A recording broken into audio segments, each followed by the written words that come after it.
Um, Hi everyone, and welcome to this very exciting event. I'm having a chat with Dr. Marina Badillo-Diaz. I hope I pronounced that all right. Who Yes. is a professor, consultant, social worker, and very also very interested and excited about the AI space.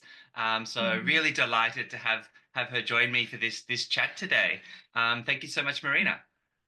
No, thank you so much, David, for having me. As I shared, I'm just super excited to be in a space with another fellow AI enthusiast, but also that's in the world of mental health and AI.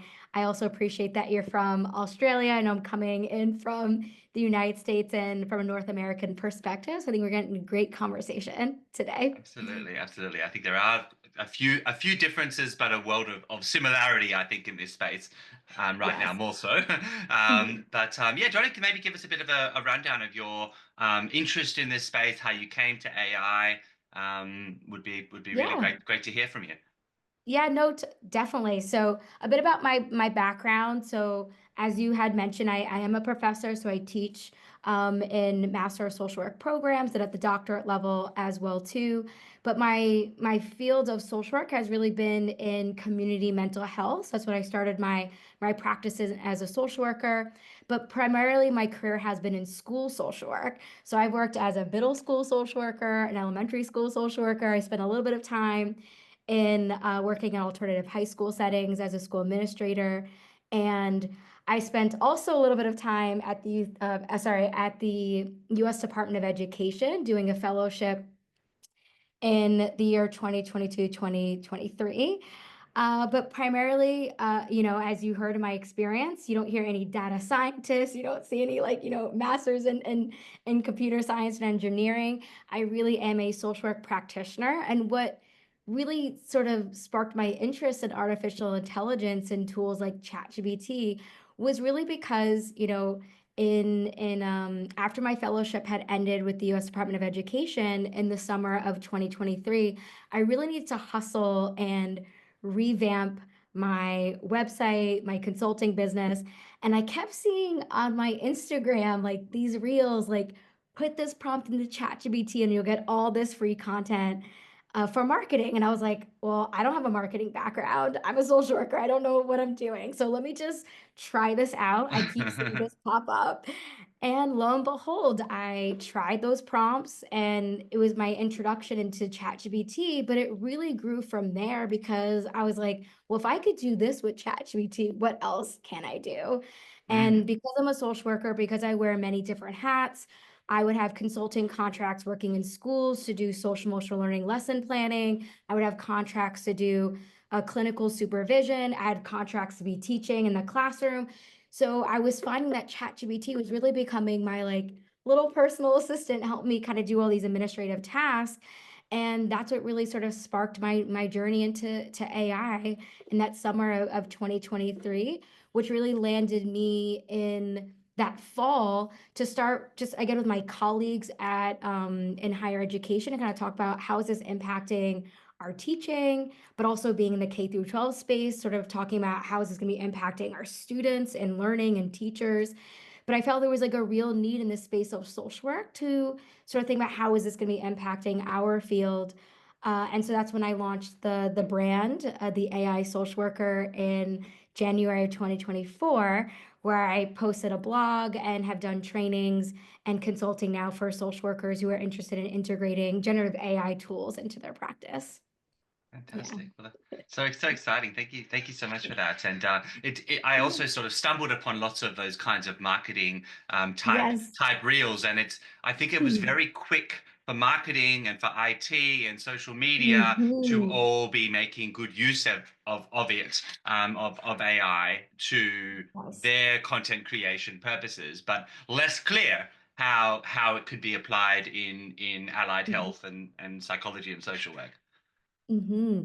Yeah, no, I absolutely agree. Like I found that the tech spaces, definitely marketing, and I was seeing this on LinkedIn too, because as I started diving into this field, it really wasn't social work that I was leaning on a lot of my information for. There just wasn't a lot out there. I was really leaning to, I mean, I was research. I was like looking up people that were in marketing, people that were doing web design, people that were in Mm. manufacturing. Like I was like anything I could learn more about AI and how other fields are really incorporating this into their practice was so helpful in just my own learning. And I think I was also really influenced by the education field too, especially K through 12 education, who are like all these ed tech companies were really being innovative in this space, while Mm. also K through 12 education, there was a lot of discussion around policy needs and what is this going to look like for students in the classroom. And I think, again, my experiences being in those spaces really influenced me as a social worker in my own social work practice and caring about ethics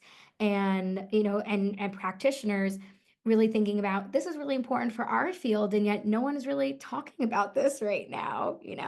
I don't know if you've also found that in your space too, um, that like, how do you sort of think that mental health has it really embraced artificial intelligence on your end? Do you still think there's some bumps in the road and some resistance that you're seeing? Oh, look, there's definitely still resistance. I think Mhm, it's the mhm, the older clinicians, the less tech confident clinicians, mhm, who probably are driving that kind of skepticism.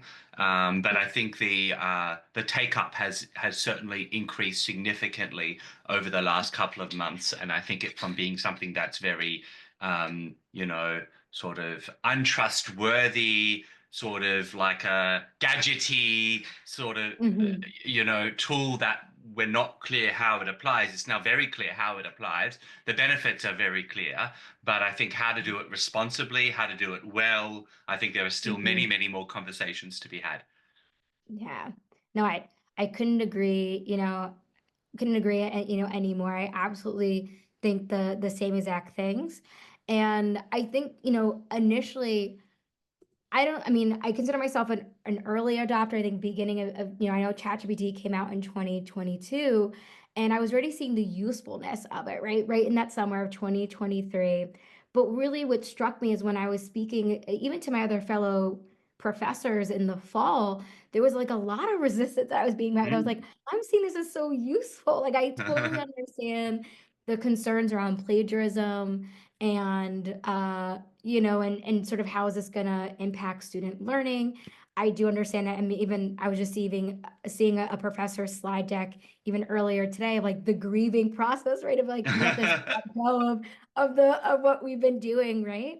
But I Mm. know there's so much opportunity for innovation, I think, in the education space. But even me too, I think also in the social work field, I think there's been some that have been excited by it, have been welcoming, just especially when it comes to burnout, which I'm sure is also very real, and just in the mental health field too, right? That people are really struggling with burnout. I was also someone who was struggling with burnout as a social worker, wearing many different hats. And I just thought like this could really be a tool. And I really like to emphasize a tool, not a replacement for my practice wisdom, my knowledge, or my job either for that matter too, right? But really using it as a tool to really help me be more efficient and streamlined. So yeah, those are some of my thoughts about AI in this space. Yeah. No, thank you. Hmm. I think those are all excellent points. In the Hmm. academic space, I think still many academics are unsure how it fits in with the way that they teach and with Hmm. the, integrity of the system and promoting Hmm. learning on the one hand Yeah. and remembering and traditional sets of skills. Yet on the other Yeah. hand, to be able to be an institution that says we are innovative means that they Yeah. have to be on board. And it's going to become, an absolute sort of essential. So finding that right balance in the academic system is something that I think is going to take some time. And I think it's going to involve imagining like which courses do we say this is Hmm. where you can use the Hmm. tools in this way and this way and this way, and others where Hmm. we're like, no, this is very traditional, have to start from this without any kind of AI. And so we'll see Yeah. a nuanced approach, I suppose. Yeah, no, I couldn't agree more. And I my hope, right, is that academia does move into that space because I think we have to be really responsive to the workforce and what that's going to be looking like in years to come.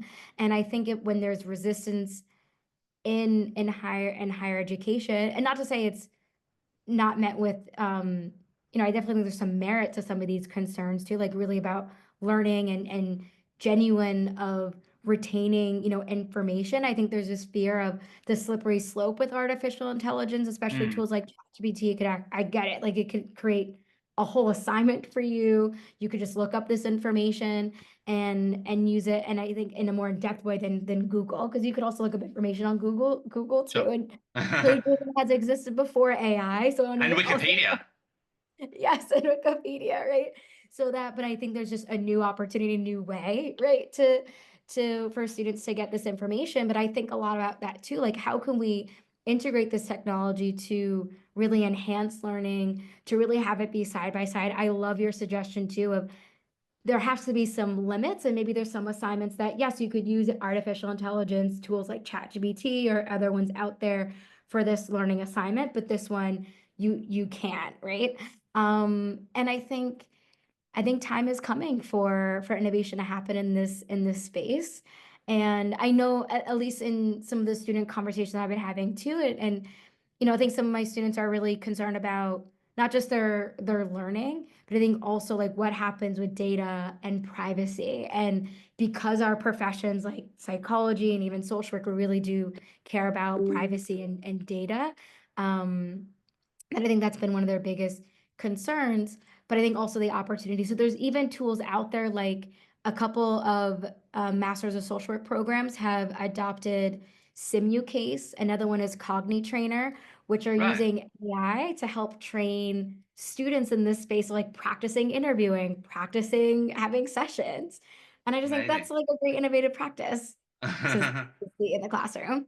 Yeah. Absolutely. No, it's very, very exciting. I certainly Mhm. look forward to seeing how that all works and looks, and certainly lots of AI applications for sort of encouraging reflective practice.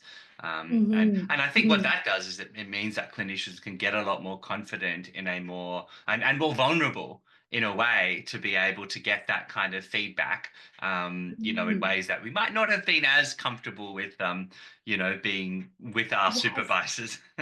Yes. Oh, yes. No, agree completely. And listen, we've been there. Like, I definitely know I was like very nervous to meet with my first client, right?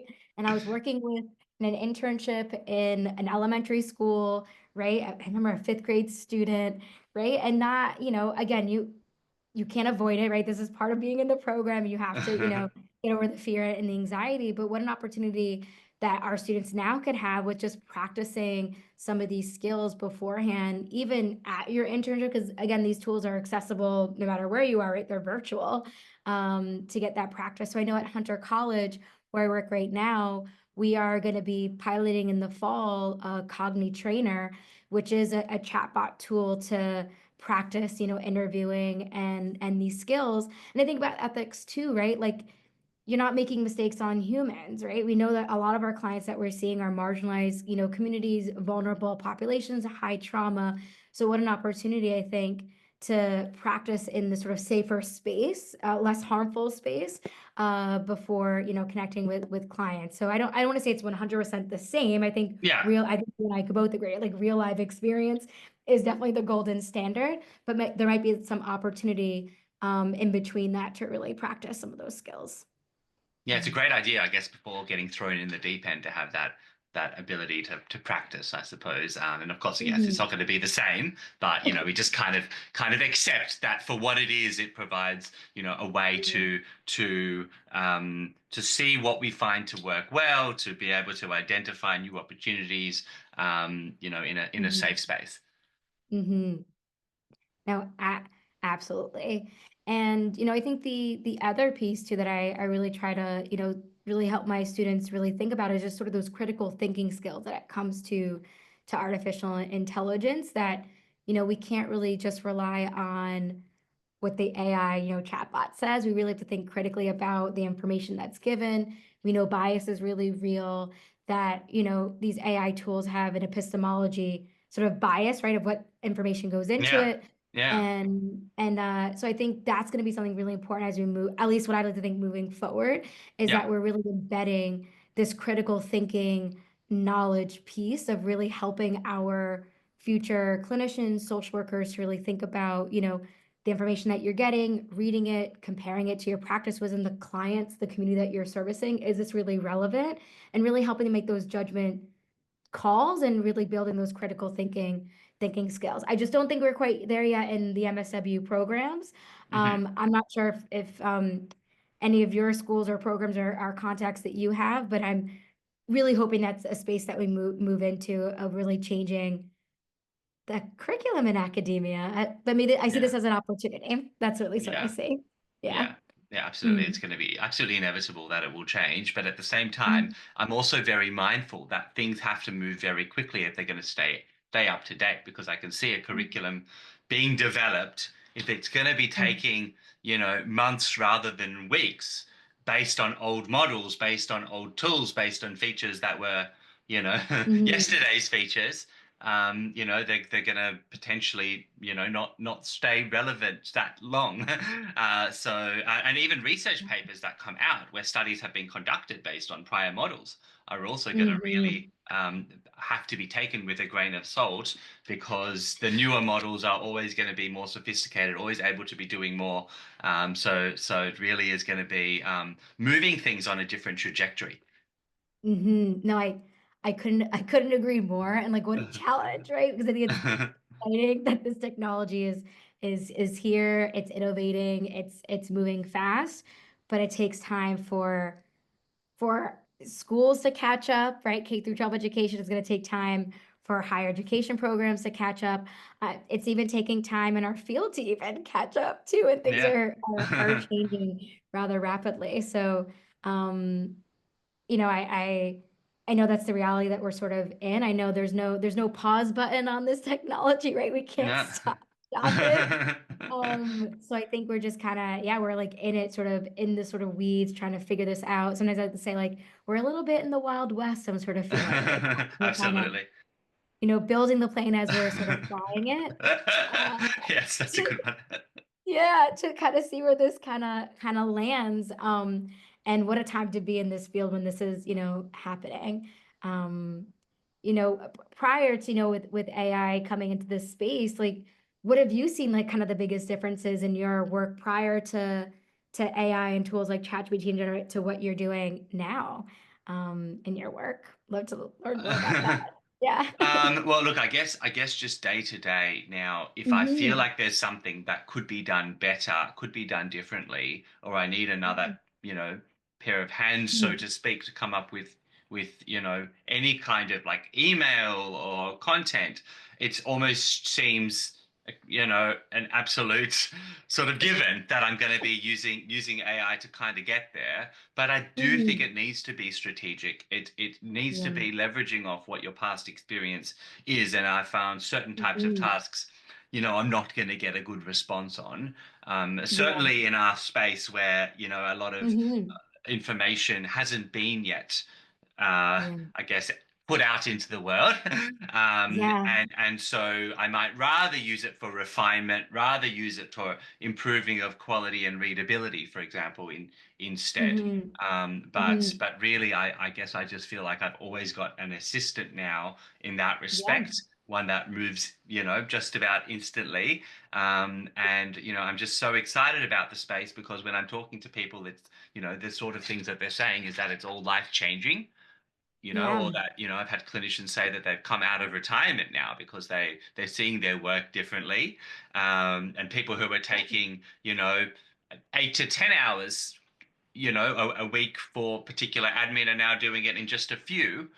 Hmm. So I'm just finding this real positivity about the space, Yeah. and I think, it's got lots of opportunity, but we also just don't know where it's going to head in, 5 minutes from now, let alone next month.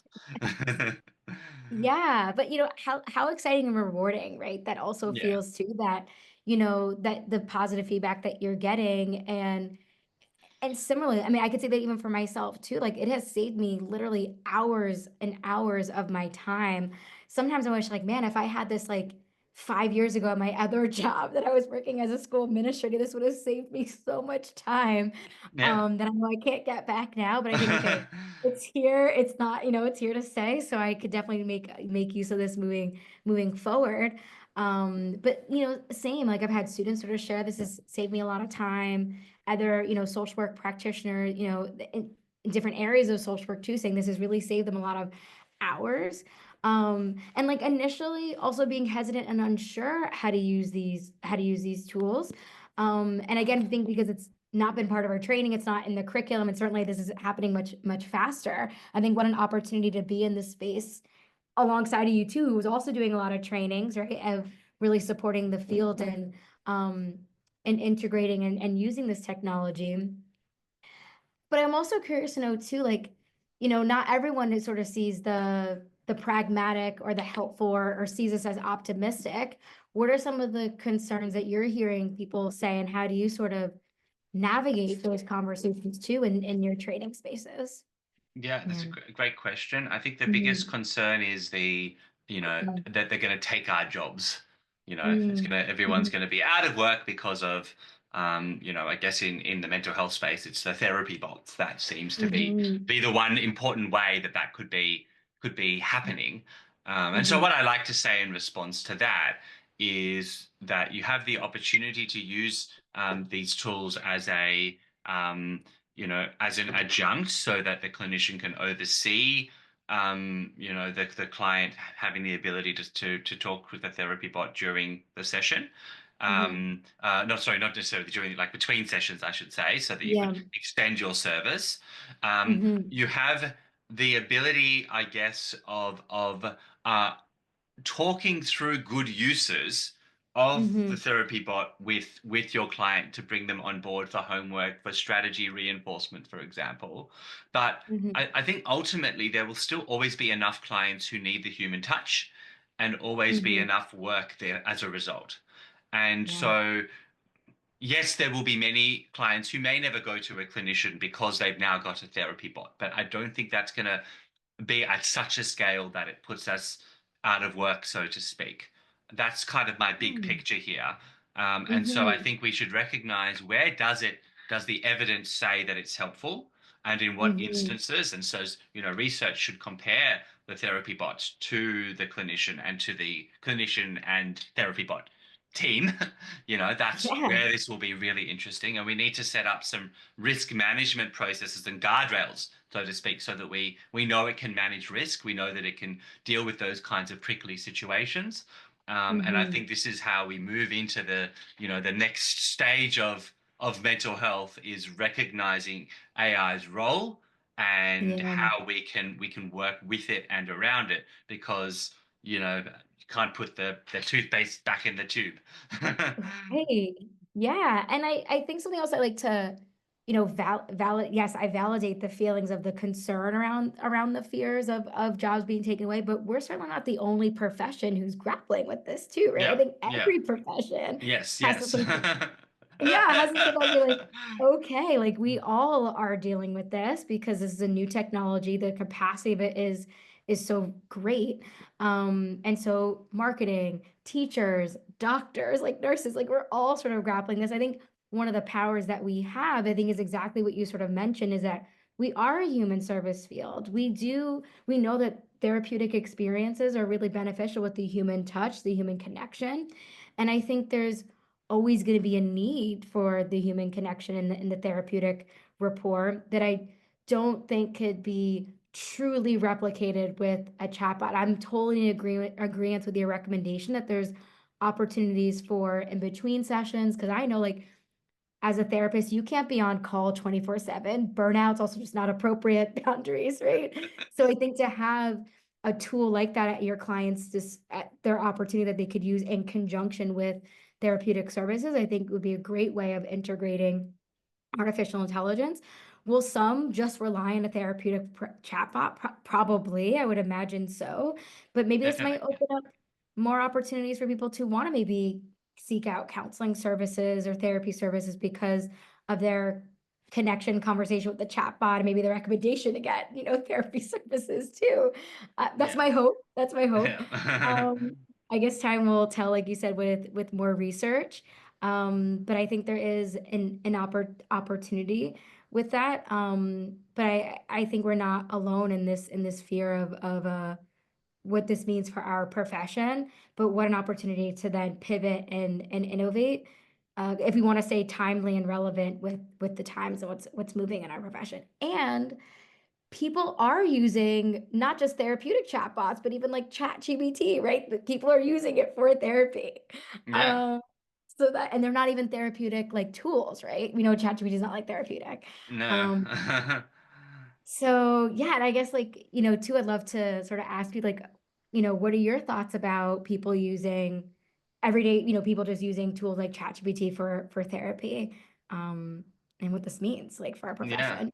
It's Yeah. it's funny because I hadn't actually really thought about it until the Hmm. last week or two Yeah. on that kind of scale. But there was that study. Hmm. I don't know if you saw that study that said that it was like Yes. the biggest provider of mental health in the Yes. United States, and it thought that's Yes.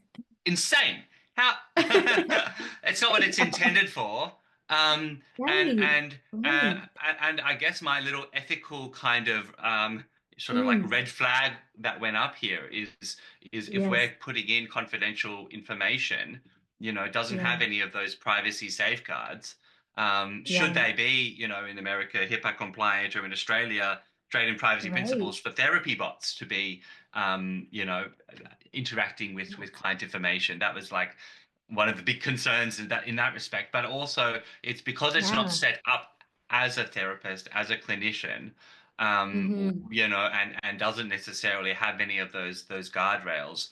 It's very worrying when it's Yeah. used in that way. And I think Hmm. many systems that might use the open AI sort of models, I think Yeah. have a lot of programming to set up those kinds of safeguards. Um, Hmm. so Hmm. I think we really want to be encouraging clients to be, yeah, as I said, using tools that are evidence-based, tools that are Yeah. managed and have risks sort of Hmm. considered. But yeah, if it's being used widely in Hmm. ChatGPT, I'd like to hope that there is Yeah. something that's happening to manage that.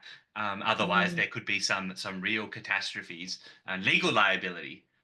Yeah. Yeah. No, I honestly I could not agree with you more on your sentiments, your concerns, because I absolutely agree 100%.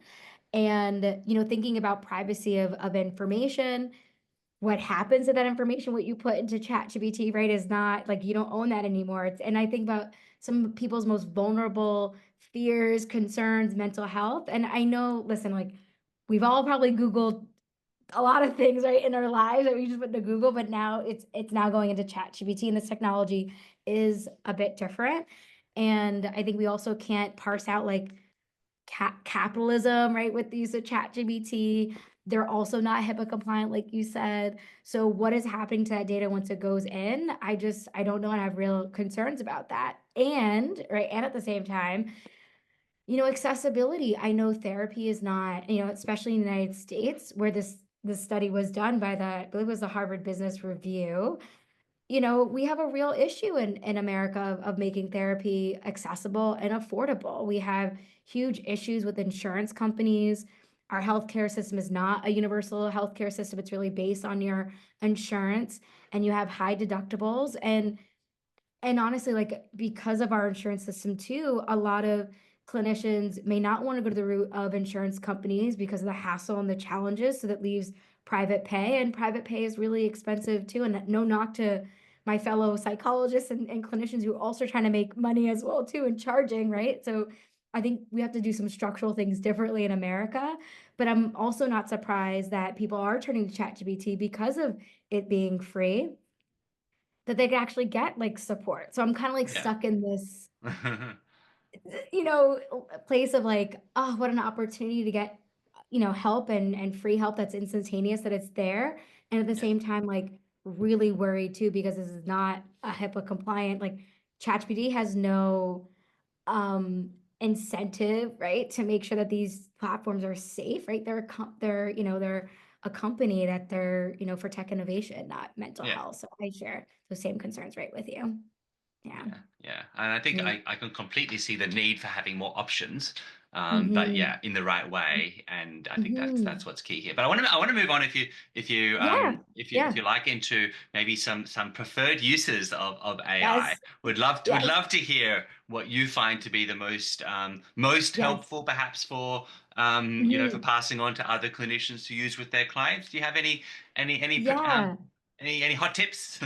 Yes, no, no, definitely. So, yeah, some of the tools that I like to talk about just in my trainings, but also with other practitioners, social workers, I do see a huge, valid opportunity with ChatGPT. It's one of the tools that I use the most in my social work sort of practice for consulting and teaching. I do have the paid version because I do like some of the more, it's not HIPAA compliant like Bastion GPT, so I'm very well aware of that piece, but I think it gives some extra, privacy with some of the information that I'm putting into it. And I also can use it unlimitedly, so which is why I appreciate, paying for ChatGPT, just for the sheer amount of being able to just be used as a personal assistant to help out with all those administrative tasks, being a thought partner, helping me write content, different things. Claude is another one that I use too a lot for writing. But in the clinical sort of space, I do like to promote Bastion GBT. I think from an ethical standpoint, right, it is HIPAA compliant in the United States, same HIPAA, compliance for Canada and also Australia too. So I think definitely if I was actually a practitioner in direct practice, I would Yeah. probably be using Bastion GBT because of that reason. Because I'm not in direct practice, I'm not writing case notes. In Hmm. that way, that's why I prefer to use ChatGPT. Another tool that I also like to promote and talk about in my trainings, and again, as a practitioner, for those practitioners out there, like using an AI scribe, I think, Hmm. wow, like, oh my God, if I could have had that for all the years that I was in community mental health, tell me what Yes. it, oh, Have all that time yeah. back. Yes, I'm all that time back, but definitely like to share about those tools for all the clinicians out there, right? To say, Appeal is one of those tools that I've talked about in my trainings. There's also a social worker who's in operation. So I love seeing when one of our own are in these spaces working for these companies too, because I feel like there's just another that lens right at the company, who's really for clinicians to make sure these tools are for clinicians too. But I love how Upheal HIPAA compliant. It also has the opportunity to create treatment plans, do analytics on your therapy sessions, so you can Mm. kind of see some of that data. Um, and Another one of the tools that I also talk about in my trainings that I also recommend is Barry's AI. Now, Hmm. Upheal, there's a free trial, but there's not a free version to Upheal. Right. And I'm all for, accessibility. Not everyone can afford.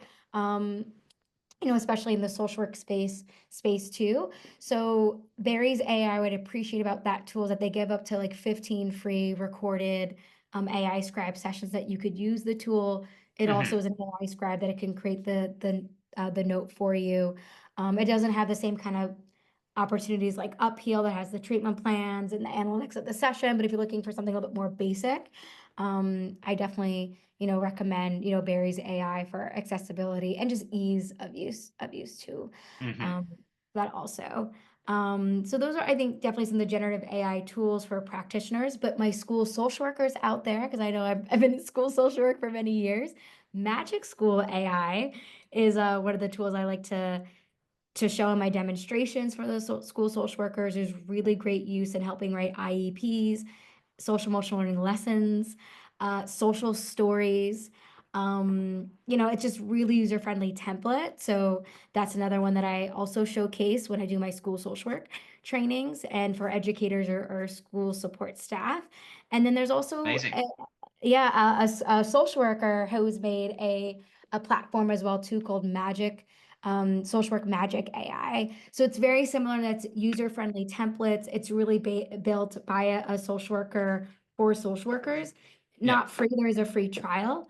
Magic School is free, so that's why I also like to promote it too.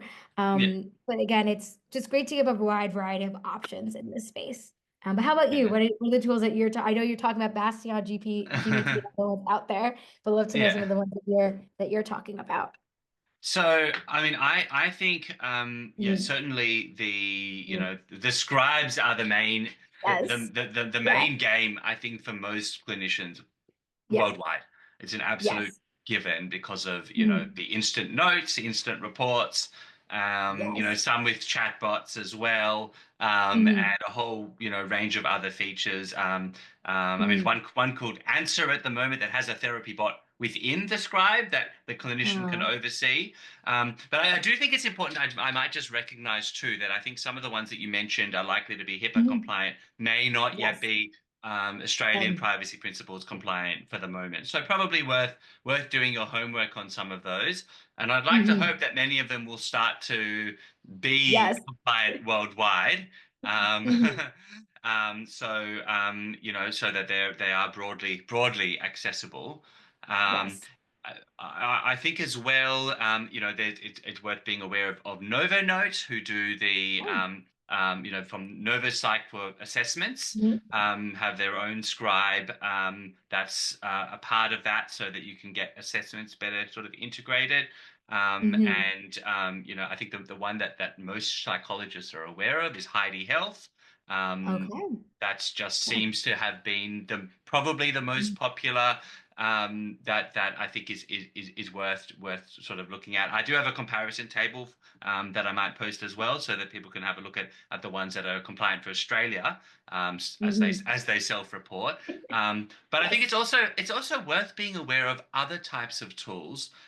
So, for Mhm. example, there's Gamma for creating instant presentations, which Yes. is really exciting. And Mhm. I think the instant presentation use of AI is growing in popularity a Mhm. lot, because who doesn't like being able to skip that whole design aspect of setting up, of making the presentation look nice.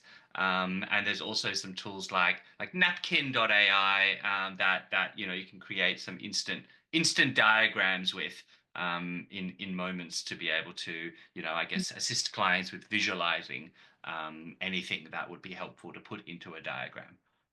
Yes. No, see, this is why I love being in learning community because I just learned a couple new tools today too. Napkin, like I'm definitely gonna be checking that out after our conversation today, and also Novu as well. And I think this is why it's so important to be in space and community because there's so much information out there.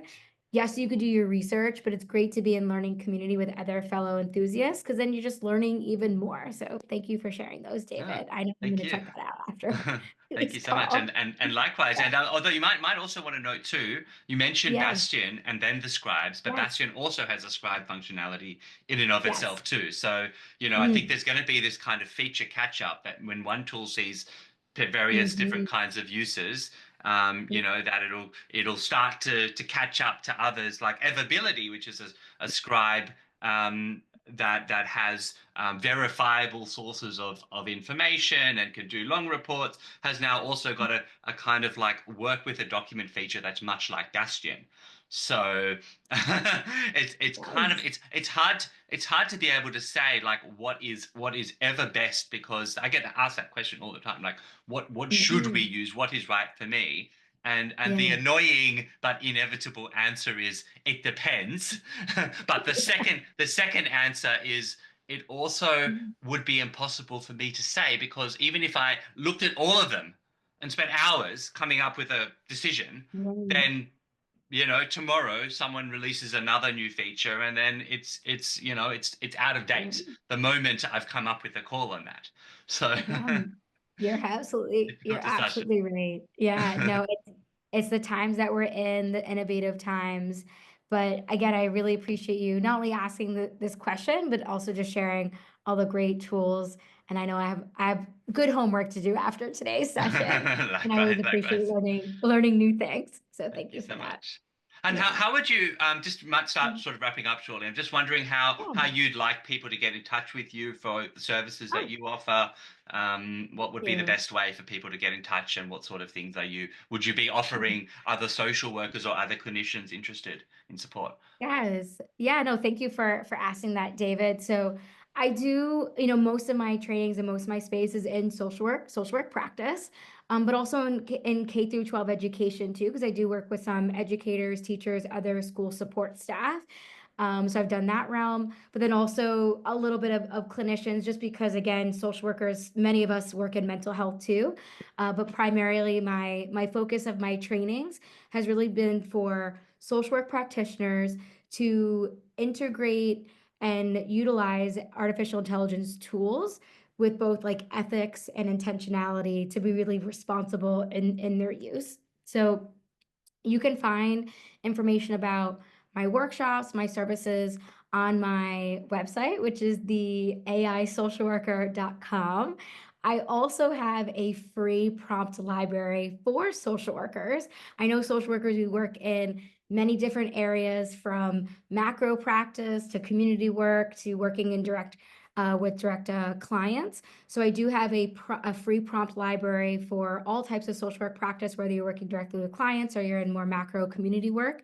And I also have a guidebook as well too, for over 30 different types of social work jobs. So if you're in hospital social work, you're working in financial social work, if you're working in legal social work, forensics, I have all these different prompts for you in there too. I feel really passionately about being able to provide free resources and information. I think it's so important not to gatekeep. I think we have a real opportunity to be innovative in our field, and I feel so passionate about helping others, just like you said, like reduce burnout. Like people now are coming, it's so exciting. People are coming back now in the field, right? Because the overwhelming Yeah. of all the paperwork before, that's been a part of my mission too. But you could also find me on Instagram, the AI social worker. Also, I post information. We actually connected on LinkedIn, right? And David yeah. and I, we connected, so you can definitely find me on LinkedIn too. Always happy to hear from other folks. If you want to just chat, or you want to just, you have questions about AI and social work practice, by all means, I'm always happy to connect and collaborate. So thank you for asking that, David. Brilliant. Okay, no, thank you so much for that. It seems like you've got a massive material and a wealth of information to pass on, which is wonderful. And of course, love the passion as well in the space, which is, really makes it that much more exciting, engaging, and I think is Yes. quite contagious. Um, Thank yeah, you. well, yeah, really appreciate your time, and thank you so much all for joining us for this wonderful chat today. And we'll hopefully do another catch up sometime soon. Yes, please. By any means, we could definitely catch up soon. And thank you so much for having me. It's just, again, so great to be in another space with another fellow, clinician who really sees the value of this technology and doing some great work. So thanks again for sharing in this opportunity. Thank you so much. Have a good day. All right.